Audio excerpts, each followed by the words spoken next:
سيدنا مولانا محمد وعلى آل سيدنا ومولانا محمد وبارك وسلم الصلاة والسلام عليك يا سيدي يا رسول الله وعلى آلك وأصحابك يا سيدي يا حبيب الله.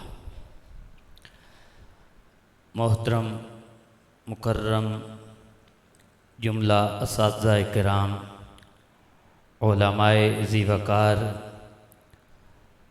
طالبان علم و معرفت، السلام علیکم ورحمۃ اللہ وبرکاتہ. آج کی یہ تقریب سعید آج کل کے ماحول میں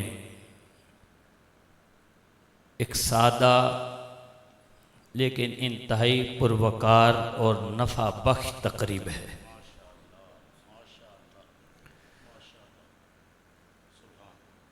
رب العزت نے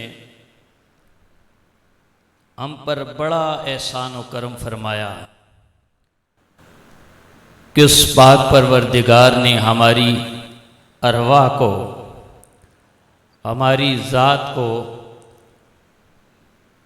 اشرف المخلوقات کے طور پر تخلیق فرمایا. اور اس پاک پروردگار کا یہ بھی بہت بڑا کرم ہوا، بہت بڑا احسان ہے کہ اس نے ہمیں اپنے پیارے محبوب آقائے نامدار، مدنی تاجدار، تاجدار عرب و عجم، فخر بنی آدم، ہادی کل، خیر رسول، سید کل، احمد مجتبی محمد مصطفیٰ صلی اللہ علیہ وسلم کے غلاموں میں جگہ عطا فرمائی، آپ کا امتی بنایا، ہمیں دین اسلام کی نعمت سے مالا مال فرمایا. یہ سب ہم نے اپنے کسب اور محنت سے حاصل نہیں کیا، اللہ تعالیٰ نے اپنی فضل و عنایت سے ہمیں عطا فرمایا. ہو سکتا ہے آپ میں سے کوئی ایسا بھی ہو جس نے اسلام پڑھا پھر ایمان لے آیا، اس طرح بھی ہوتا ہے، لیکن عموماً جو یہاں بیٹھے ہیں وہ وہی ہیں جنہیں اللہ نے اہل ایمان کے گھروں میں پیدا فرمایا. یہ رب کا بڑا احسان ہے، ورنہ کہاں ہم بھٹکتے رہتے. ٹھیک ہے، رب تعالیٰ کی ذات ایسی پاک ذات ہے کہ ہر عقل والے کے لیے اس کے لیے نشانیاں ہیں. ان فی خلق السماوات والارض واختلاف اللیل والنہار والفلک التی تجری فی البحر، تو یہ تفصیل اللہ رب العزت، یہ ساری رب کی نشانیاں ہیں. اہل عقل سمجھ جاتے ہیں وہ واحد ذات موجود ہے، لیکن کتنے بڑے بڑے فلاسفر ہیں وہ سر ٹکراتے رہے، رب کی معرفت حاصل نہیں کر سکے. یعنی یہ لازم نہیں، کیوں عقل ناقص ہے تو کامل ذات ضروری نہیں کہ ہر عقل والے کے ذہن میں آ جائے. تو ہم جیسے ناقصوں کو اللہ نے اپنی معرفت عطا فرما دی، اس کا بہت بڑا انعام ہے. پھر ہماری ہدایت کے لیے ہمیں کتاب لا ریب، قرآن مجید، فرقان حمید پر عمل پیرا ہونے کی توفیق عطا فرمائی، اسے ہمارے لیے مشعل راہ بنایا. یہ بھی اس کا بڑا احسان ہے. اور خاص طور پر علامہ مسعود قادری صاحب اور جید علماء یہاں موجود ہیں جن کے پاس بھی مدارس ہیں. یہاں غالباً کل ان کے پاس بھی ہفتہ اسباغ یا دعائیہ تقریر سے حضرت اللہ مولانا غلام محمد چشتی صاحب کے پاس. تو خاص طور پر اس مسجد کی کمیٹی یہاں موجود ہے. تو جو بھی کمیٹی والے لوگ ہیں میں آپ کو بہت مبارکباد پیش کرتا ہوں. یہ سمجھیں کہ آپ نے، ویسے تو ہم ہماری مساجد کمیٹیاں نہیں، ہم 11ویں بھی کرتے ہیں، 12ویں بھی کرتے ہیں، محرم کے پروگرام بھی کرتے ہیں، اور جتنی بزرگ شخصیات ہیں ان کے اعراس کی تقریبات بھی ہوتی ہیں، لیکن ساتھ میں 4 تقریبیں ہوتی ہوں گی، 5 ہوتی ہوں گی، 6 ہوتی ہوگی. آپ وہ خوش قسمت ہیں کہ آپ کی اس مسجد میں روز میلاد ہوتا رہے گا، روز رسول اللہ کا ذکر ہوگا، روز صحابہ کا ذکر ہوگا، روز رب کی توحید پر بات ہوگی، رب کی عظمت کے چرچے ہوں گے. تو آپ کو اللہ نے بڑا اعزاز عطا فرما دیا ہے. اور وہ جتنے لوگ جو اس مسجد کو بنانے والے ہیں، یہاں پر خرچ کرنے والے ہیں، عموماً میں کہا کرتا ہوں کہ ہم مسجد بناتے ہیں، جب مسجد بن گئی ایک نماز بھی پڑھ لی گئی تو جن لوگوں نے اس میں حصہ لیا تھا اللہ نے ان کو اجر و ثواب عطا فرما دیا. لیکن عموماً ہماری مساجد جو ہمارے مسلک کی ہیں، مسجد بن جاتی ہے، صبح نماز کے لیے 20 سے 25 منٹ کھلتی ہے، اسی طرح زور کے لیے بھی 15-20 منٹ یہ ٹائم ہوتا ہے، عصر کے لیے اس سے کم ٹائم، مغرب سارا مل ملا کر دن میں 1 گھنٹہ سے 1.5 گھنٹہ اس میں عبادت ہوتی ہے۔ تو وہ گھنٹہ 1.5 گھنٹہ جتنوں نے اس میں حصہ لیا تھا اللہ ان پر رحمتوں کا نزول فرماتا ہے، انہیں نیکیوں اور اجر عطا فرماتا ہے، لیکن یہ انکم گھنٹے کی ہے۔ لیکن جس مسجد میں دینی مدرسہ بن جاتا ہے، اور عموماً ہمارے مساجد اور مدارس جہاں پر مدرسے ہوتے ہیں ان کا جو ٹائمنگ ہے، یہ تو آپ کو تو ویسے ہی پتہ ہے جو یہاں رہتے ہیں، وہ 3-4 بجے کلاس شروع ہو جاتی ہے حفظ کی۔ یہاں قاری صاحب موجود ہیں حفظ والے، ہو سکتا ہے آدھا گھنٹہ آگے پیچھے یہاں کی ترتیب ہو، لیکن صبح نماز کے بعد تو لازماً شروع ہو جاتی ہے۔ کئی مساجد اور مدارس میں نماز سے پہلے کلاس شروع ہوتی ہے، لڑکے پھر نماز کا وقفہ کرتے ہیں، بریک کرتے ہیں، یعنی یہ سمجھے کہ 24 گھنٹوں میں سے 18 گھنٹے وہاں تلاوت قرآن پاک ہوتی رہتی ہے، رات 10 بجے تک کلاس ہوتی ہے۔ تو اب آپ یہ سوچیں، ایک آپ نے، ہم یہ نا بزنس مین بھی ہیں، اب ایک چاہتا ہے یار میں وہاں پر انویسٹ کروں جہاں پر مجھے زیادہ نفع ملے، کوئی ایسا کاروبار بتائیں کہ تھوڑا سرمایہ لگے اور بینیفٹ بہت زیادہ ہو۔ میلاد بھی سرمایہ جو لگاتے ہیں بینیفٹ ہے، 11ویں جو کرتے ہیں سب میں بینیفٹ ہے، لیکن مدرسہ جب بن جاتا ہے تو اس کا بینیفٹ سب سے بڑھ جاتا ہے۔ روز میلاد بھی ہو جاتا ہے، غوث پاک کی شانیں بھی بیان ہوتی ہیں، اور ہر لمحہ جب وہاں پر ذکر الہی ہوتا ہے، ذکر مصطفیٰ ہوتا رہتا ہے، بنانے والوں کو اللہ اجر و ثواب عطا فرماتا رہتا ہے۔ تو آپ بہت مبارکباد کے مستحق ہیں کہ آپ نے یہ مشکل کام کا بیڑا جو ہے نا اپنے سر اٹھایا ہے، ورنہ علماء کے لیے بڑا آسان ہے، ہفتے میں ایک تقریر کر لی۔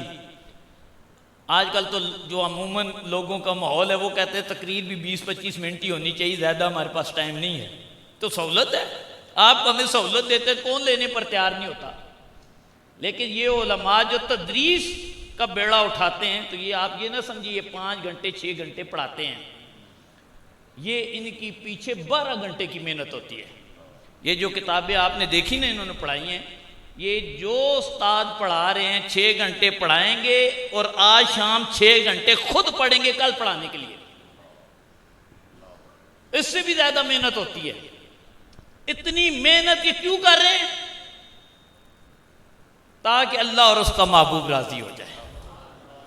ورنہ ہم جو علماء کو تنخواہ دیتے ہیں، اور میں بلکہ آپ سے ایک درخواست بھی کروں گا، گزشتہ دنوں ہمارے استاذ المکرم جامع المعقول والمنقول استاذنا حضرت علامہ عبدالرشید قریشی صاحب نور اللہ مرقدہ کا وصال ہو گیا، جن کے ہزاروں تلامذہ ہے، صرف پنڈی میں نہیں، یہ مسعود صاحب بھی ہیں اور بھی یہاں کہیں ہوں گے،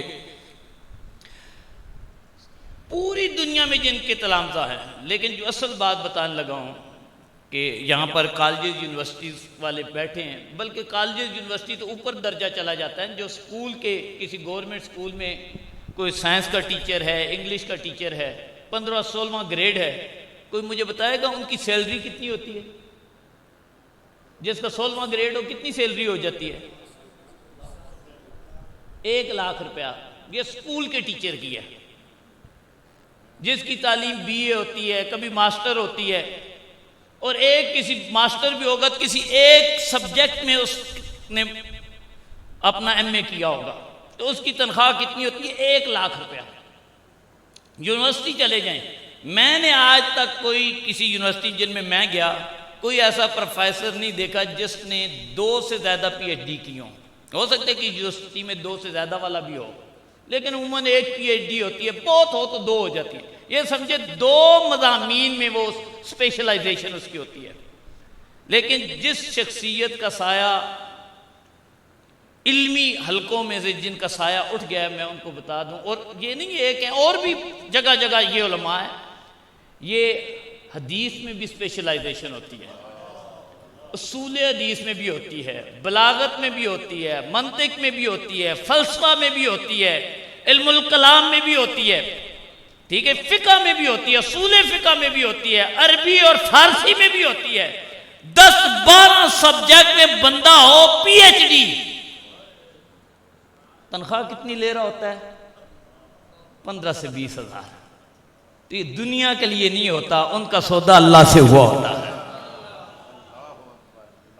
یہ استاد الکریم نے جامعہ رضویہ میں 40 سے زائد سال تدریس فرمائی، حدیث پڑھائی، تو اور مزاج کیا تھا یہ ان کے تلامذہ سے پوچھیں، کبھی زبان پر نہ کسی طالب علم کو جھڑکا، نہ کسی کے خلاف غیبت کی، نہ شکایت کی۔ ہم بھی ان کے پاس رہے، میں نے کسی ایک دن بھی نہیں سنا انہوں نے کسی سنی عالم دین پر جرح کی ہو، اس کی برائی بیان کی ہو، یعنی جن کی خلوت و جلوت ایسی پاک ہو، وہ صرف عالم نہیں ہوتا، وہ اللہ کا ولی ہوا کرتا ہے۔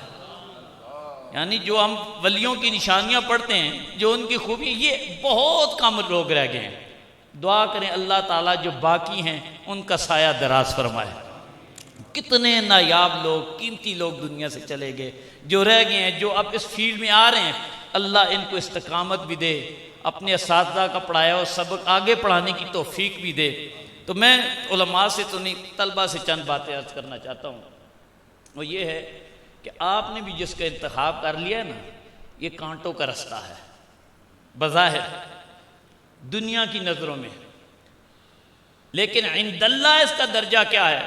کل آپ عالم بن جائیں گے، کتنے مقبول ہوں گے، رب کے کتنے قرب حاصل ہوگا۔ عالم بعمل بن جائیں گے تو کتنی رب کی رضا حاصل ہوگی، وہ تو درجات بہت اعلیٰ ہیں۔ پھر آگے اس کو پڑھانا شروع کر دیں گے، رسول اللہ کے دین کی تبلیغ شروع کر دیں گے، اپنے تلامذہ کو اس سے استفادہ جب ہوگا تو اس کا درجہ نہیں بیان کر رہا، رسول اللہ کی حدیث کا مفہوم بیان کر رہا ہوں۔ آپ فرماتے ہیں کہ جب طالب علم گھر سے چلتا ہے ابھی مدرسے نہیں پہنچتا، رب کو کتنا پسند ہوتا ہے۔ آپ آئے نا، انہوں نے آپ کے لیے بڑے خوش آمدید کے کلمات کہے، ہم اپنی آنکھیں ان کی راہ میں بچھاتے ہیں، دیدہ فرش راہ ہے، ایک ہم ہیں، خاکی ہیں۔ تو حدیث پاک کا مفہوم ہے جو گھر سے طالب علم پڑھنے کے لیے چلتا ہے ابھی علم حاصل نہیں کرتا، رب کے فرشتے نورانی پر اس کے قدموں میں بچھا دیتے ہیں۔ اتنا وہ چلنے سے، ارادہ کرنے سے اللہ اس کو اعزاز دے دیتا ہے۔ باقی ساری فیلڈیں ہیں، محنت کرے گا، کامل ہوگا تو اعزاز ملے گا، معاوضہ کمپلیشن پر ملتا ہے، یہ ارادہ کر کے چلتا ہے اللہ اعزاز سے نواز دیتا ہے۔ تو بہت بڑا اعزاز ہے ان طلبہ کے لیے جو اس مقصد کے لیے چلے ہیں، جن کا یہ حصول اپنے لیے، اپنے خاندان کے لیے ان کا مطمع نظر ہے۔ رب تعالیٰ تمام طالبہ کو علم نافع عطا فرمائے، اور آپ جتنے والدین ہیں اللہ ان کو بھی اعزاز سے نوازے جنہوں نے اس کا انتخاب کیا۔ تو یہ ایک میں نے پریشانی جو بتائی دنیاوی لحاظ سے ہے، عند اللہ ان کا درجہ کیا ہے؟ یہ اگر 20,000 ہے، وہ 20,000 کے لیے کام ہی نہیں کرتے نا۔ اور یہ بتا دوں، جو 10 لاکھ بھی کماتا ہے نا، کھاتا اتنا ہی ہے جتنا قسمت میں لکھا ہے۔ اگر 20,000 والے نے ایک روٹی کھائی ہے نا، تو 10 لاکھ کمانے والا بھی ایک ہی کھائے گا۔ جس کا ایک کمرہ ہے نا، سوتا وہ بھی ایک گز کے بیڈ پر ہے، تو جس نے 20 کنال کی کوٹھی سوتا وہ بھی اتنی ہے۔ اور اگر رات کو کروٹیں بدلتا رہے نا بیڈ پر، تو صبح ڈاکٹر کے پاس جاتا ہے، مجھے نیند نہیں آئی، میں کروٹیں بدلتا رہا۔ پرسکون نیند وہی ہے جب سوئے تو پھر بالکل آرام سکون سے رہے، رات کو جاگے پریشان نہ ہو۔ اب تو ڈاکٹر ہے نا، وہ ہمیں کیا کہتے ہیں، بہت کما لیا، ساری دنیا پاس ہے، ہر چیز خرید سکتا ہے۔ ڈاکٹر کہہ دیتے ہیں آئندہ شوگر نہیں کھانی، ورنہ شوگر کھائی تو پھر تم آرام سے نہیں رہ سکو گے۔ پیسہ ہے لیکن اب میٹھی چیز نہیں کھا سکتا، پیسہ ہے، ڈاکٹر نے کہہ دیا کولیسٹرول بڑھ گیا، کھایا تو پھر میرے پاس نہیں آنا، اپنا علاج خود کرنا، اب گوشت نہیں کھا سکتا۔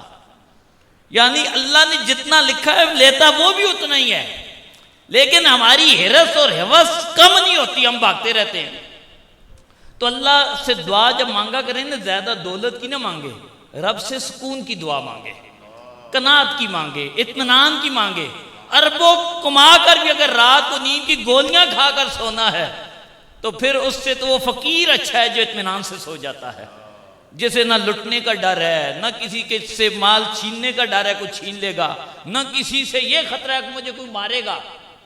تو وہ فقیر ہے یا غنی ہے آپ خود فیصلہ کر رہے. غنی تو وہ ہے نا جس ہر قسم کی غنا اس سے حاصل ہو, کوئی پریشانی نہ ہو.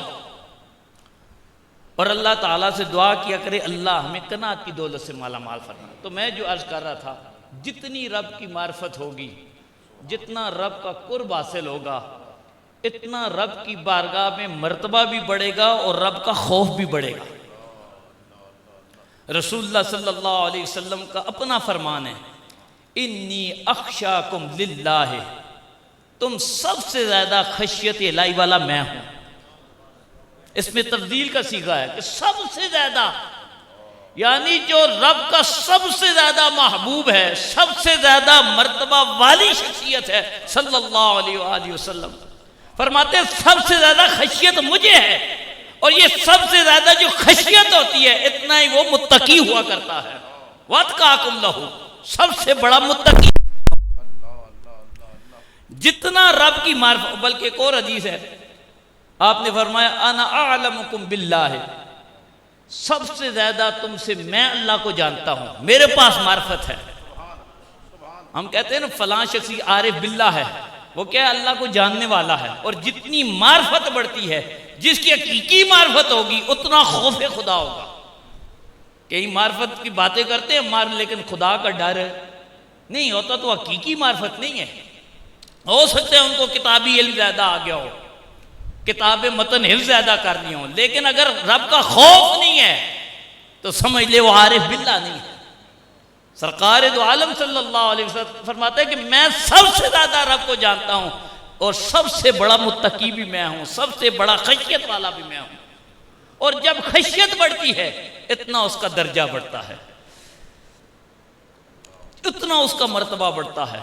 تو دعا کرے اللہ تعالی ہمیں اپنا خوف عطا فرمائے. اور یہ خوف جو ہے نا, جیسا کہ ایپ تو ہو ہی نہیں سکتا نا, یہ جتنا خوف بڑھتا ہے اتنا رب کے انعامات و اعزازات بڑھ جاتے ہیں. قرآن پاک میں نہیں ہے وَلِمَنْ خَافَ مَقَامَ رَبِّهِ, جو رب کے سامنے کھڑا ہونے سے ڈرتا ہے, باقیوں کو ایک ایک جنت ہے, رب فرماتے ہیں اسے 2 جنتیں دے دوں گا. جس کا خوف بھی ہوگا, اپنے عمل بھی ہیں, عملوں پر بھی جنت ہے, لیکن یہ اعزاز جو ہے جو خوف کا بھی ہے اس کے لیے ایک جنت نہیں, فرمایا دگنی جنت کا وعدہ ہے. اور علامہ بزاوی رحمۃ اللہ تعالی علیہ جو آیت کریمہ میں نے پڑھی, جس طرح کہ رب فرماتا ہے انما یخشی اللہ من عبادہ العلماء, کہ رب تعالیٰ سے ڈرنے والے, خشیت الہی والے وہی ہیں جو اس کے بندوں میں سے علم والے ہیں. تو علم, حقیقی علم وہی ہے جو بندے کو رب سے بے خوف نہ کرے, خوف والا کرے. اگر علم حاصل کر کے خوف الہی ختم ہو گیا تو وہ علم نہیں ہے. خوف الہی ہے تو وہ علم ہے. جو میں بات عرض کرنے لگا تھا, ایک تو یہ اعزاز ہے, ہم نے یہ کتاب جس کو میں حوالہ دے رہا ہوں, جن استاد مکرم سے کا ذکر کیا, اور خاص طور پر آج آپ نے ان کے لیے دعا بھی کرنی ہے, اللہ ان کے درجات کو اور بلند فرمائے. بزاوی شریف ان سے ہی پڑھا ہوا سبق ہے, وہ چند باتیں عرض کرتا چلتا, ایک اصحال ثواب بھی ہے, اور ان کا فیض جاری رہے گا تو یہ بھی اصحال ثواب ہے. علامہ بزاوی رحمۃ اللہ تعالی علیہ نے اس آیت کی ایک اور قرات بھی بیان کی. ایک تو یہ مشہور ہے جس میں اس میں جلالت جو ہے منصوب ہے, اس پر نصب ہے انما یخشی اللہ, اور علماء پر رفع ہے. اب فرمایا ایک اور قرات بھی, وہ معروف نہیں ہے لیکن اس قرات سے معنی اور ہو جاتا ہے. اس میں جلالت پر رفع ہے, انما یخشی اللہ من عباد العلماء, علماء پر نصب آ جاتی ہے. فرمایا اگر یہ پڑھے تو اب خشیت یخشا کا معنی یہ نہیں ہے خوف والا. اب یخشا کا معنی کیا؟ فرمایا یہ بطور استعارہ ہوگا, ان الخشیۃ مستعارۃ للتعظیم. اب معنی یہ بن جائے گا کہ اللہ کے وہ بندے جو علم والے ہیں اللہ انہیں عزتیں اور رحمتیں عطا فرما دیتا ہے, یعنی جن کا علم ہوتا ہے. ایک تو یہ وہ رب سے ڈرنے والے ہوتے ہیں, لیکن دوسری قرات کے اعتبار سے معنی یہ بن جائے گا کہ اللہ ان کو اور عظمتیں اور درجے عطا فرما دیتا ہے. تو یقیناً جو اہل علم ہے, رب تعالیٰ سے ڈرنے والے, چاہے دنیا کی نظر میں ان کا درجہ کم ہو لیکن عند اللہ بہت بڑے درجے والے ہیں, بہت بڑا مرتبہ ہے. دعا کرے اللہ تعالیٰ ان طلبہ کو یہاں پر جو ہم بیٹھے ہمیں ایسے علماء ربانیین کے نقش قدم پر چلنے کی توفیق عطا فرمائے۔ اور پھر میں آپ حضرات سے عرض کروں گا، یہ جو کام جس کا آغاز کیا ہے یہ آسان کام نہیں ہے۔ آپ علامہ مفتی مسعود قاضی صاحب کے دست و بازو بن جائیں، اپنا حلال اور طیب مال خرچ کریں۔ یہ اگر ان کے پاس دین ہے، آپ کے پاس دنیا ہے، یہ میں ویسے دین اور دنیا کی تقسیم اس حوالے سے کر رہا ہوں، آپ کے پاس پیسہ ہے، ورنہ دنیا والا بھی دیندار ہی ہے۔ میں ہمارے استاد جو شیخ الجامع حضرت قبلہ پیر سید غلام محی الدین شاہ صاحب رحمۃ اللہ تعالی علیہ، وہ فرمایا کرتے یہ تقسیم تم نے کر رکھی ہے، ورنہ تقسیم کچھ اور ہے۔ کہا یہ جو دن کو مزدوری کرتا ہے، دکان چلاتا ہے، رات 11 بجے تک سامان بیچتا ہے، حلال پیسہ کماتا ہے اور لا کر مسجد میں لگا دیتا ہے، مدرسے میں لگا دیتا ہے، اسے تم دنیا دار کیوں کہتے ہو؟ دنیا دار تو تب ہوتا کو دنیا ہی طلب کرتا، اس نے دنیا اٹھائی اور سودا کر دیا دین سے، اب وہ دنیا دار نہیں ہے، وہ دین دار ہے۔ مال لے کر حلال مال دین پر لگا دیا، تو اب وہ دنیا والا کہاں ہے؟ وہ تو رب تعالیٰ کے دین والا ہے۔ یہ عموماً ہم کہہ دیتے تو اس سے یہ مقصد نہیں ہوتا یہ دیندار نہیں ہے، یہی دین، ہاں عالم ہے، بلکہ اس طرح دیکھیں تو عالم اپنا علم دیتا ہے، محنت دیتا ہے، تو دنیا لیتا ہے، تو دنیا تو یہاں بھی موجود ہے۔ مثلا جو معاوضہ ملتا ہے 20,000 40,000 ہم اپنی جو ایفرٹس ہے دے کر لیتے ہیں، تو یہ ایک ظاہری تقسیم ہے، ورنہ سارے ہی دیندار ہیں۔ تو اللہ رب العزت آپ کے مال میں مزید برکتیں عطا فرمائے، اور یہ جو ادارہ ہے اللہ اس کو مزید ترقیاں عطا فرمائے۔ جتنے لوگوں کے مقاصد تھے کہ ہمارے بچے عالم بنیں، حافظ بنیں، اچھے انداز سے تجوید اور باقی جو اسباق ہیں وہ حاصل کریں، اللہ رب العزت سب کی خواہشات کو پورا فرمائے۔ اور جتنے علماء کرام ہیں میں ان سے پھر ایک دفعہ درخواست کروں گا کہ جہاں اپنے اساتذہ مشائخ کے لیے دعا کریں، وہیں ضیاء العلوم کے جو سرمایہ حضرت علامہ مولانا عبدالرشید قریشی صاحب رحمۃ اللہ تعالیٰ علیہ بہت کامل شخصیت تھی، بلکہ گزشتہ دنوں میں ان کو بات بتا دوں، اتنا بڑا عالم، ہزاروں علماء کا استاد، اور اپنے پیر خانے سے عقیدت اور محبت کیا تھی۔ اس دن ایک طالب علم مجھے بتانے لگا، اب تو طالب علم نہیں، ہمارے استاد ہی ہیں جامعہ میں، کس دیر میں ہمارے طالب علم تھے، وہ کہنے لگے کہ میں ساتھ تھا، جیسے ہی آپ سیڑھیوں پر چڑھے نا گولڑا شریف، اور ایسی عقیدت تھی، ایک تو مزار ہے، مزار تک نہیں کہا، سیڑھیوں پر پہنچے، زمین پر انگلی لگائی اور زبان پر لگا دی۔ ایک تو خواجہ خواجگاں معمور من الرسول حضرت قبلہ پیر میر شاہ صاحب رحمۃ اللہ تعالی علیہ کی مزار کی برکات، ان کا عقیدہ یہ تھا کہ اس فرش کی خاک بھی اگر میری زبان پر لگے گی تو اللہ مجھے شفا عطا فرمائے گا۔ یہ ایک محبت تھی ان کی، یہ ورفتگی تھی، یہ عقیدت تھی، اور ایسے لوگ اب آپ کو بہت کم رہ گئے ہیں۔ جو رہ گئے ہیں ان کے لیے دعا کریں، اور ان کے لیے بھی دعا کریں اللہ ان کے فیض کو جاری رکھے۔ باقی علماء جو یہاں موجود ہیں، باقی اداروں میں کام کر رہے ہیں، اللہ انہیں صحت عطا فرمائے، لمبی زندگی عطا فرمائے، ان کی فیوز و برکات کو جاری و ساری رکھے۔ وآخر دعوایا الحمدللہ رب العالمین۔